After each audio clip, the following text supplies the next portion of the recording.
마태복음 27장 1절부터 10절 말씀 함께 읽겠습니다. 1절에 보시면 새벽에 모든 대제사장과 백성의 장로들이 예수를 죽이려고 함께 의논하고, 새벽에 모든 대제사장과 백성의 장로들이 함께 의논했다, 이렇게 되어 있죠. 예수님은 밤에 잡히셔서 밤새도록 끌려다녔습니다. 자, 여기서 새벽이라고 하는 것은 새벽을 깨운 게 아니고 밤을 샜다, 이런 뜻이죠. 밤새도록 그들이 예수님을 죽이려고 모든 열정을 쏟았어요. 예수님을 붙잡고 예수님을 신문하고 예수님을 회유하고 협박하는 일들이 일어났습니다. 그리고 밤새도록 그들은 부지런히 예수님을 없애기 위한, 제거하기 위한 힘을 다하고 있습니다. 당시 종교 지도자들이 해야 되는 일은 사람을 살리는 일이죠. 생명을 살리는 일. 그 일에 최선을 다해야 했음에도 불구하고 그들은 예수님을 죽이는 일에 그들의 온 힘을 쏟고 있는 것을 볼 수가 있습니다. 사람을 죽이는 일에 열심을 내고 사람을 죽이는 일에 바쁘게 움직이고 있습니다.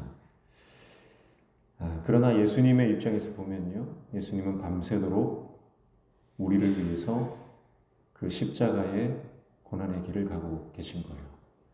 같은 시간, 같은 공간, 또 같은 그 자리에 있지만 그들의 의미는, 삶의 의미는 정반대의 의미를 가지고 있는 것을 볼 수가 있습니다. 그러니까 삶이라고 해서 다 똑같은 삶이 아니고 또 죽음이라고 해도 다 똑같은 죽음이 아닙니다. 제가 예전에 한번 어떤 뉴스 기사를 보니까요, 한날 한시에 두 청년이 명을 달리했습니다. 그 기사가 떴는데요, 한 젊은이는 그 어떤 그 호수에서 술을 마시고 내가 얼마 동안 오래 헤엄을 칠 수 있느냐 시합을 하다가 그만 몸에 힘이 빠지고 거기에서 빠져 죽어갔습니다. 그러나 한 청년은 같은 자리에서 죽어갔지만 그 안에 한 아이가 빠져서 죽어가는 것을 보고 뛰어 들어가서 그 아이를 살려내고 본인은 미처 빠져나오지 못하고 죽어갔죠. 똑같은 자리에서 한날 죽어갔지만 그 두 젊은이의 죽음이 같은 죽음이다, 이렇게 말할 수 있을까요? 삶도 의미가 다를 수 있고 죽음도 의미가 다를 수 있는 거예요. 오늘 밤새도록 예수님과 또 예수님 주위를 둘러싼 종교 지도자들은 한 공간에 있었고 같은 시간을 보냈습니다. 그러나 한쪽에서는 자신의 기득권을 지키고 또 자신의 삶에 어떤 방해가 되는 예수님을 죽이려고 했던 시간을 보냈다면, 예수님은 온 인류를 위한 자기의 희생의 시간을 보내고 있는 것을 볼 수가 있습니다. 그러니까 우리가 부지런히 사는 것, 그게 중요한 게 아닙니다. 어떻게 사는가가 중요합니다. 바쁘게 살아가는 것이 최고의 가치라고 생각하는 그런 시대를 우리는 살아가고 있지만, 내가 무엇을 위해서 부지런히 바쁘게 살아가고 있느냐 하는 것이 더 중요한 것입니다. 성공을 위해서 쫓아가는 삶이 아니라 생명을 살리기 위해 쫓아가는 삶이 되어야 할 줄로 믿습니다. 내가 열심히 살아가는 것이 단지 내 손에 쥐고 있는 것 지키기 위한 것이라면, 내가 취한 기득권을 유지하기 위한 것이라면, 손에 쥐고 있는 것을 좀 더 누리기 위한 것에 불과하다면, 내가 아무리 바쁘게 살아가는 것이라고 하더라도 그 의미가 하나님 보실 때에 하나님을 기쁘게 하지 못할 것입니다. 그것은 어쩌면 하나님 입장에서는 열심히 사는 것이 아니라 그냥 인생을 버둥거리는 거예요. 물속에 헤엄을 치지 못하는 사람이 물속에 빠졌을 때는요, 손과 발이 얼마나 열심히 움직입니까? 허우적거리잖아요. 살기 위해서 허우적거리지만 아무리 허우적거려도 물속에서 빠져나올 수가 없어요. 여러분, 우리 인생은 마치 큰 바다를 헤엄치는 것과 같습니다. 그러나 내가 그 물에 몸을 맡기고 편안히 유영을 할 수 있다면 그 인생 가운데는 의미 있는 전진이 일어날 것입니다. 그러나 내가 이 인생의 바다에서 그저 허우적거리고 버둥거리는 것이 된다면 그 인생은 그 의미 있는 전진을 해내지 못하는 것이죠. 오늘 우리의 인생이 하나님께 나의 삶을 맡기고 내 열심이 아니라 하나님의 성실하심에 인생을 걸 수 있는 저와 여러분 되시기를 축복합니다. 그러니까 내가 아무리 열심히 살아도 그 열심이 하나님의 소원과 일치되지 않으면 소용이 없어요. 그러니까 우리의 소원이 하나님의 원하심과 일치가 되어야 됩니다. 우리가 소원하는 것이 하나님의 소원과 하나가 되어야 합니다. 그때 우리의 열심, 우리의 부지런함은 비로소 의미가 있어지는 것이죠. 생명 살리는 일에, 하나님의 영광을 위한 일에, 하나님의 나라와 의를 구하는 그 일에 열심을 내어 하나님의 영광을 드러내는 저와 여러분의 삶이 되시기를 축복합니다. 그리고 3절부터 오늘 10절까지 보면 유다의 죽음이 나옵니다.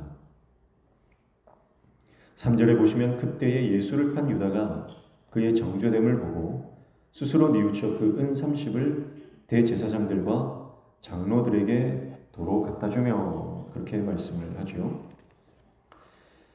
가룟 유다가 예수님의 정죄됨을 봤다라고 하는 것은 아마 예수님이 잡혀서 신문당하고 그리고 매를 맞는 그 장면 유다가 봤다는 것 같아요.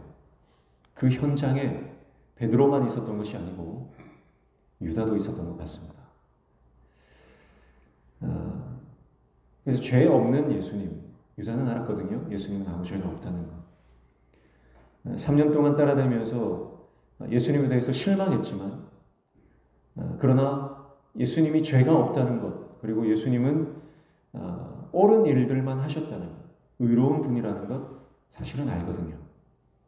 그래서 예수님이 정죄당하시는 그 장면들을 보면서 유다는 뉘우치게 됩니다.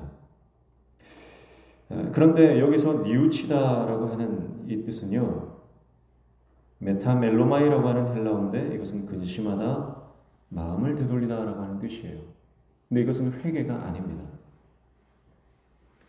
베드로가 닭 울음소리를 듣고 밖으로 나가서 통곡했죠.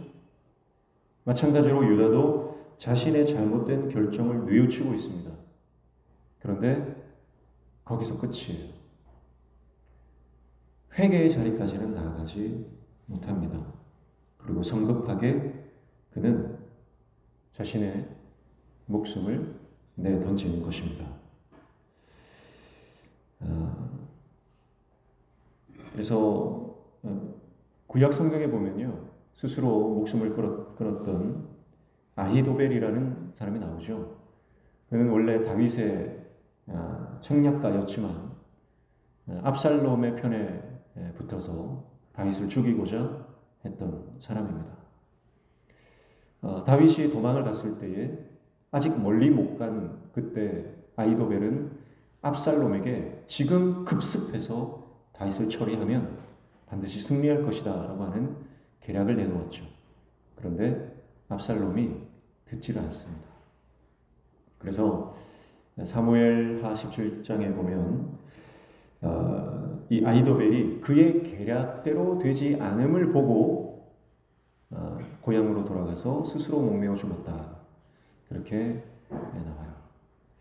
그래서 지금 이 가룟 유다가 스스로 목숨을 끊은 것에 대해서 이 아이도벨의 사건을 이 이미지 오버랩되고 있는 것을 우리가 볼 수가 있어요.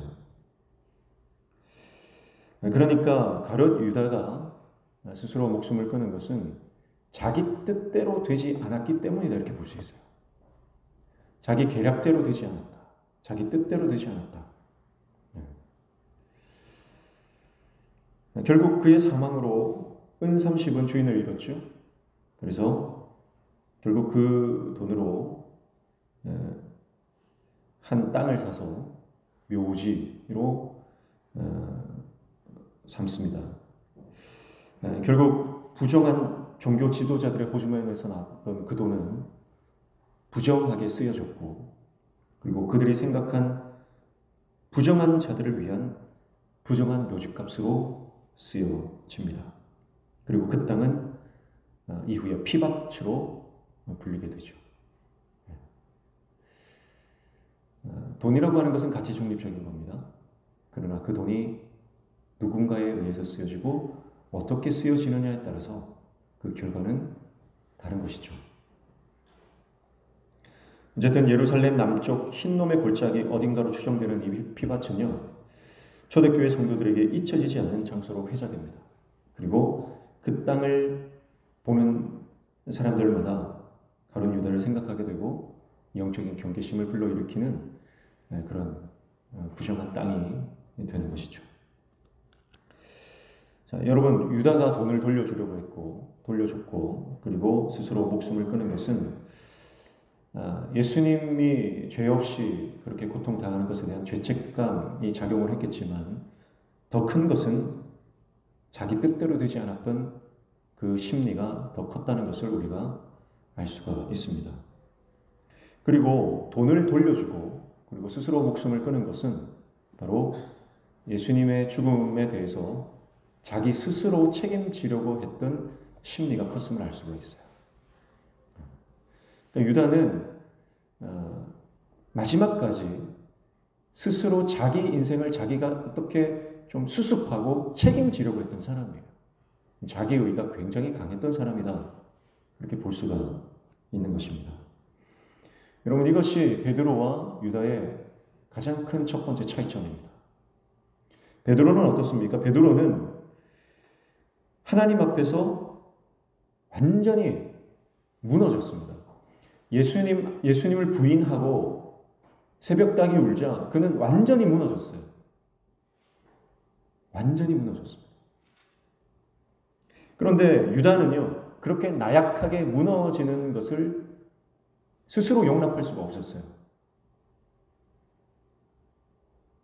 그래서 어떻게든 내가 조금이라도 책임을 지고 수습해 보려고 하는 행동을 하는 겁니다. 끝까지 내가 뭔가를 해야 한다는 강박에 사로잡힌 것 같아요. 그래서 돈을 돌려주고 결국은 극단적인 선택을, 내가 뭔가를 해야 한다라고 하는 그 강박 때문에 선택하게 되는 것입니다. 사람은 누구나 실수를 하면서 살아갑니다. 크고 작은 실수를 하고요. 때로는 정말 돌이키기 힘든 중대한 실수를 하기도 합니다. 그러나 그렇다고 끝이 아닙니다. 하나님은 어떤 실수를 하더라도 반드시 기회를 주시는 분이에요. 그리고 하나님께 나아오기만 하면 하나님께서는 은혜를 베풀어 주시는 줄로 믿습니다. 하나님 안에 있을 때 새로운 시작, 새로운 기회는 항상 열려 있습니다.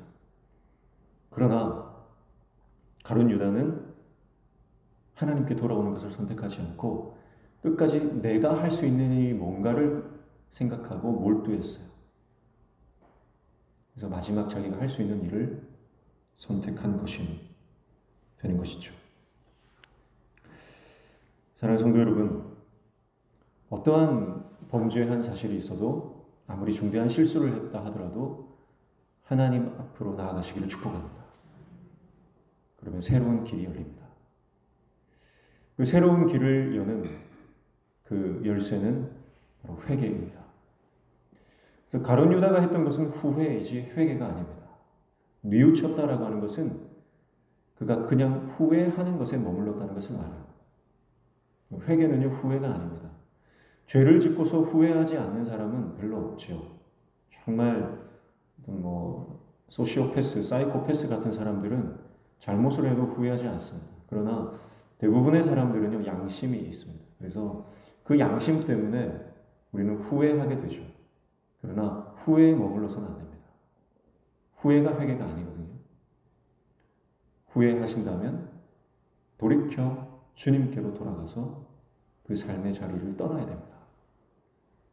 그리고 주님께서 원하시는 길로 들어서는 것, 그것이 회개입니다. 회개할 때 새로운 출발을 하나님께서 허락해 주실 줄로 믿습니다. 회개할 때 새로운 창조의 역사를 하나님께서 허락해 주실 줄로 믿습니다. 왜냐하면 예수님의 십자가 보혈은 모든 것을 덮을 수 있는, 모든 것을 용서하실 수 있는 능력이 있기 때문에 그렇습니다. 그래서 내가 뭔가 하려고 하지 말고 주님께 나아가서 주님의 은혜를 구하십시오. 그때 우리는 새로운 은혜를 경험하게 될 줄로 믿습니다. 그리고 두 번째, 베드로와 가룟 유다의 가장 큰 차이점은, 그래도 베드로는요, 계획적으로 예수님을 부인한 건 아니었어요. 베드로가 예수님을 부인한 것은 어쩌면 주위의 강압 때문이었죠. 돌발 상황들 때문에 그는 어쩔 수 없이 예수님을 부인했습니다. 그런데 가룟 유다는 어떻습니까? 가룟 유다는 계획적으로 예수님을 부인했습니다. 계획적으로 예수님을 배신할 그 과정을 생각한 것이죠. 현대 법에도 그렇죠. 큰 죄를 지었을 때 그것이 계획적이었느냐 아니면 우발적인 사고였느냐, 그것에 따라서 형량이 달라지는 것을 볼 수가 있습니다. 그래서 어쩌면 이 가룟 유다의 이 계획적인 배신은요, 사실은 성령 회방죄에 해당할 수 있는 거예요.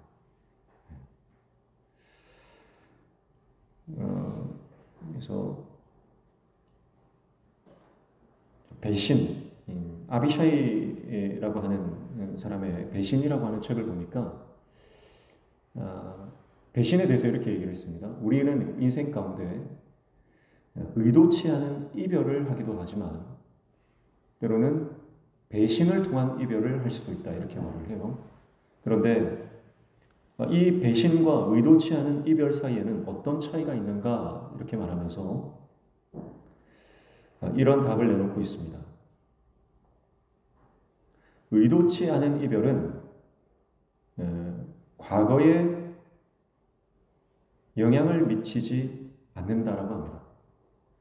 의도치 않은 이별은 지금까지 지속되어 왔던 관계에 영향을 미치지 않는다는 거예요. 단지 미래의 그 관계에 대해서만 영향을 미친다는 거예요. 그런데 배신이라고 하는 것은 지금까지 있어 왔던 모든 관계의 의미를 손상시키는 것이다, 이렇게 얘기를 해요. 내가 누군가를 의도적으로 배신했다면 지금까지 함께했던 시간들의 의미가 상쇄되고 변질된다라고 하는 것입니다.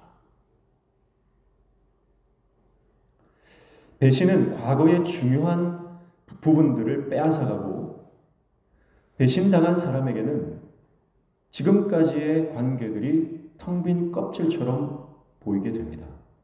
그러나 의도치 않은 이별은 그렇지 않죠. 과거의 기억은 그대로 남아 있습니다. 그래서 의도치 않게 이별을 했다면 나중에 다시 만났을 때에 다시 새로운 관계, 또 좋은 관계로 이어질 수 있어요. 그러나 배신했다면 앞으로의 좋은 관계가 회복되기가 힘들다, 그렇게 말을 하고 있어요. 저는 그 책의 내용을 보면서 어쩌면 이 유다와 베드로, 이 둘의 부인, 이것은 베드로는 어쩌면 의도치 않은 이별에 가깝지 않나, 배신이라고 보기엔 좀 힘들다, 그런 생각을 좀 해봤습니다. 그리고 가룟 유다는 철저히 계획적으로 예수님을 배신하게 된 것이죠. 그러니까 가룟 유다는 어떤 생각을 했을까요? 왜 극단적인 선택을 하게 됐을까요? 자기가 스승인 예수님을 배신했기 때문에 지금까지 예수님과 함께했던 3년의 시간들이 의미가 없다라고 생각한 거예요. 다시 예수님께 돌아갈 수 없다라고 생각했죠. 다시 하나님께 돌아가서 회개해봤자 소용이 없다라고 생각했던 것 같습니다. 왜냐하면 그의 배신으로 말미암아 내가 지금까지 예수님을 따라갔던 그 시간들이 아무런 가치도, 아무런 의미도, 아무런 값어치가 없다라고 생각했기 때문이 아닐까, 그렇게 묵상해 보았습니다. 사랑하는 성도 여러분, 그러나 정말 그럴까요? 유다가 배신했다고 해서, 예수님을 은삼십에 팔아넘겼다고 해서 지금까지 예수님과 함께했던 그 시간들이 정말 아무런 의미가 없어지는 것이었을까요? 저는 그것이 유다의 착각이라고 생각합니다. 여러분, 오늘 제가 사실 목회를 하면서 많은 성도들, 특별히 교회를 떠난 많은 분들을 보면서요, 그들이 지금까지 신앙생활 해오고 지금까지 교회에서 열심히 했던 그 시간들에 대해서 부정하시는 분들이 많더라고요. 부정하시는 거예요.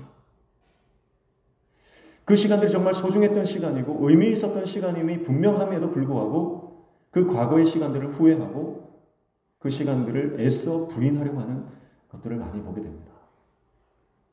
그래서 교회에 나오기가 더 힘든 거예요. 다시 하나님께로 돌아오기가 더 힘든 거죠. 여러분, 그러나 그것은요, 악한 영이 주는 생각인 줄로 믿습니다. 아이도벨의 영이에요. 여러분, 아이도벨의 영이 우리 안에 강력하게 역사합니다. 여러분, 하나님 입장에서는 그렇지 않습니다. 우리가 예수님을 부인하고 예수님을 배신하고 예수님을 떠나갔다 할지라도, 우리가 하나님을 더 이상 섬기지 않고 세상을 음란하게 섬긴다 할지라도 하나님은 우리가 돌아오시기만 하면 우리를 그대로 받아주시는 분이에요.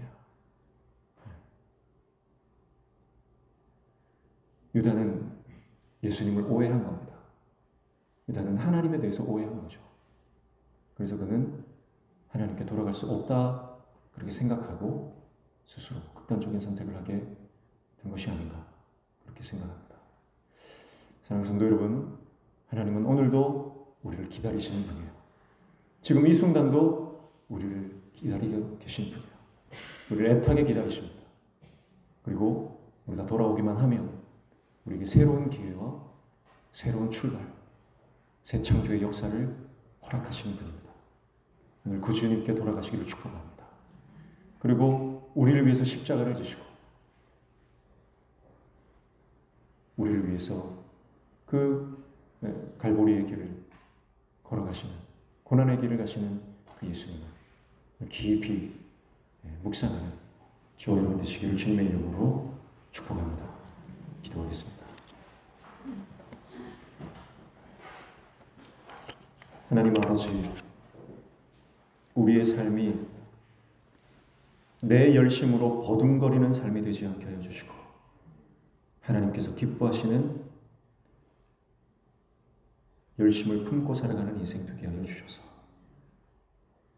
하나님의 소원이 나의 소원이 되고 하나님의 원하심이 나의 갈망이 되도록 우리를 회복시켜 주시옵소서.